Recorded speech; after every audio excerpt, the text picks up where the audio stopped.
ඩයිනෝසස්ලා නැති වුණා කිව්වට ඒගොල්ලෝ ඉන්නවා. එහෙම දූපතකට ගියපු කෙනෙක්ගේ ජීවිත කතාවයි මේ තියෙන්නේ.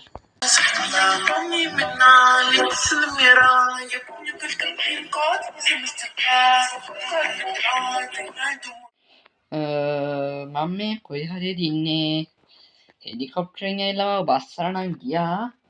ඔව් මේ හරියෙන් තමයි වැස්සුවේ. බලමු මේ දූපතේ ඩයිනෝසස්ලා ඉන්න කතාවක් නම් කිව්වා. මට මතකයි. ඒත් ඇති ඩයිනෝසර් කෙනෙක් නෑනේ මේ දූපතේ.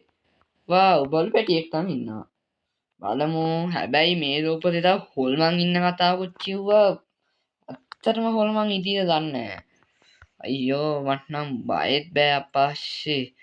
මටත් අර මගේ සූපර් එක්කන් එන්න තිබ්බේ මේ වැඩේට. දැන් ඉතින් කරන්න දෙයක් නෑ. ආපු එකේ ගහක්වත් කපා ගන්න ඕනේ අයියෝ. තියන්තන් ඇත්තට අරුන්ට මට මෙව්වක්වත් දීලා යන්න අමතක වුණානේ. ෂි දැන් ඉතින් කොහොම හරි මම මේක ඉන්න මෙවුන්ව ඩිටෙක්ට් කරගන්න ඕන ඩයිනෝසස්ලා. ඒක කොහොමද කරන්නේ? ඉතින් ඩයිනෝසස්ලාගේම හොල්මන් ඉන්නවා කියලා ආරංචිය නම් තියෙනවා. ඒත් දැන් ඉතින් මම ඒගොල්ලෝ ඩිටෙක්ට් කරගන්නේ කොහොමද? අනේ මන්දා. දැනට නම් මාළු කෑල්ලක් කන්න පුළුවන් වෙයි මුන් ටික මරා ගත්තොත් මට. අයියෝ මට හරියට පිහිපාර ගහ ගන්න බෑනේ මුන්ට. අපරාධේ. හරි කික් ඩවුන්. අත්‍යන්තං මට එක මාළුවෙක් ඉන්නවා දැනට. අම්මට උඩු මෙයා පොඩ්ඩක් හෙන සස් විදියට තමයි හැදිලා තියෙන්නේ. අපි පොඩ්ඩක් ඈතට ගිහිල්ලා බලමු. මට මේකේ ඩයිනෝසස් කෙනෙක් හදාගන්න පුළුවන් වෙයිද කියලා. මට ඩයිනෝසස්ලා දෙතුන් දෙනෙක් හම්බුණා නම් ඇති මගේ වැඩේ ඉවර කරන්න. ඊපස්සේ මට පුළුවන් ඉක්මනටම ගෙදර යන්න ෂේ. බලන්න ඩයිනෝසස්ලා ටිකක් හදාගන්න ඕනි. අයියෝ මේ වතුර ටිකක් යන්න නම් අමාරුයි අගේ වතුරත් එක්ක. අයියෝ ඉස්සරහට ගිහිල්ලා බලමු මට ඩයිනෝසස් කෙනෙක්වත් හොයාගන්න පුළුවන් වෙයිද කියලා. Wow nice. මට කොහොමත් ආහාර අවශ්‍යතාවයක් ඇවිල්ලා තිබ්බේ. ඇත්තට ඇයි සුපුනා ආවේ නැත්තේ මාත් එක්ක? ඌ කොහොමද දන්නේ මම මෙහෙම ගමනක් යන්නේ කියලා? අනේ මන්දා. ඒක දැන් වැඩක් නැති වෙයි අපිට. මට කොහොමත් ඕක දැන් වැඩක් නැහැ. ඌ ආවේ නැහනේ. දැන් මට දවස් 5කින් වගේ තමයි හෙලිකොප්ටරේ එනවා කියලා කිව්වේ. අපි බලමු දැන් ඉතින් හෙලිකොප්ටරේ එන්න කලින් මට ඩයිනෝසස්ලා එක්කෙනෙක් හරි එකපාරක් හරි ඩිටෙක්ට් කරගන්න තිබ්බනම් මරු. Oh nice. මම හිතුවේ නැති විදිහට අයන් එකක් හම්බුණා. Wow nice. අයන් 2යි. ඒකනම් ඉතා නයිස්. ඇත්තටම මම හමුදාවේ වැඩ කරනවා කියලා පුහුණු දෙන එක ඇත්ත. ඒත් මෙහෙම තනි පංගලෙන් පුහුණුවක් දෙන්න පුළුවන්ද? අයියෝ මේක තමයි අපරාධේ මම ජීවිතේ කරපු එපාම කරන පුහුණුව. අයියෝ ඉක්මන ඩයිනෝසස් කෙනෙක් සෙට් වෙන්නේ නැහනේ. සෙට් වුණා නම් එයාව රෙකෝඩින් කරගත්තා. මම පැන්නා ලෝකෙන් පයින්න මට ඒ ක්‍රමය විතරනේ තියෙන්නේ.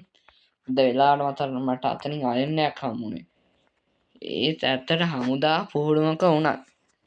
මට මේ ජීවත් වෙන්න බඩු මුට්ටු ටිකක් දෙන්න දැනගන්න ඕනේ. ඕ උඩ බලන් ඇවිදින්න එක නුවණට හුරු නෑ වගේ.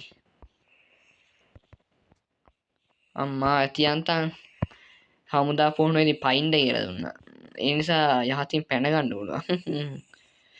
දැන් ඉතින් අම්මට හුඩු බලන අත තියෙන්නෙම ඔය වගේ දේවල් නේ අකෝ. මට හොයා ගන්න ඕනි මේකේ අර ඉන්නවකෝ ඩයිනෝසස්ලා. පොඩ්ඩක් අපි ඇවිදලා බලමු. අටේ හාර කවුද ඉන්නේ? අටේ කවුද යකෝ මේ අටේ අර කවුද ඉන්නේ? මේ වර්ල්ඩ් එකේ ඇත්තටම ඉන්නවා කියලා කිව්වට මම නම් හිතුවේ නෑ ඇත්තටම ඉන්නේ කියලා. ඇත්තටම මේ ලෝක ඩයිනෝසස්ලා ඉන්නවා. what the hell බං අට්ටු සිරාවට ටග්ගාලේ යන්න ඕනි. අටේ මට වීඩියෝ කරගන්න ඕනි ඌව. ඊට පස්සේ මං ගෙදර කොහෙද කගියේ? ඒයි ඩයිනෝසර්ස් මල්ලි පුතේ සන් කොහෙද යන්නවා? ඒ බ්‍රදර් හිස් බ්‍රදර් දපන් යකෝ චුට්ටක් මං එනකන් මට ඔබේ වේගට එන්න බෑ. දපන් චුට්ටක් ඒ නිසා අඩු උම්මට උඩු ඒ ඩයිනෝසර් ඒ කවුද මල්ලි ඒ අටේ සිරාවටම අම්මට බොක්ක අඩෝ නම් මට කේසයක් නෑ. හරි කේසයක් නෑ වගේ. එච්චර සැරයකින් නෙවෙයිද කොහෙද ඩයිනෝසර් නම් මං හිතන්නේ ශාක භක්ෂකනේ මාංශ භක්ෂක. අම්මේ ඉතු සන්තකෝ අපේ අම්මෝ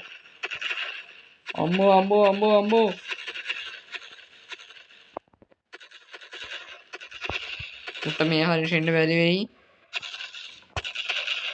අනේ අම්මේ පුතු අම්මේ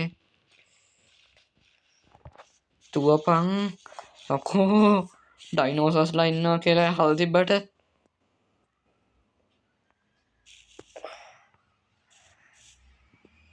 හලෝ ඔබ ඇත්තටම ඉන්නවද මේ මස් කනවද? ඔඩේ මටරම් බයයි. ඒයි තරන් එන්න බැරුව වගේ ඉන්නේ. ඒක හොඳයි. හරි යනවා ඩයිනෝසර්ස් කාරයා අම්මනඩු ඌ යනවා නෙවෙයි එනවා. මේ ගහ මේ හරි වගේ සෙට් වුණා නම් මාව කම්බස් කරනවා ඕක. අම්මේ පුදු අම්මේ ඇත්තටම ඩයිනෝසර්ස්ලා ඉන්නා එහෙනම්. අයියෝ ඒයි ඕ මේ මම මෙතනම කඩා පාත්තුනේ ඇයි? අයියෝ කෝ අන්න වැඩි මම ඉවරයක් කරන්න ඕනි. ඒත් මම ඉවරයක් කරන්නේ කොහොමද? අන්න වැඩි දෙන්න. වා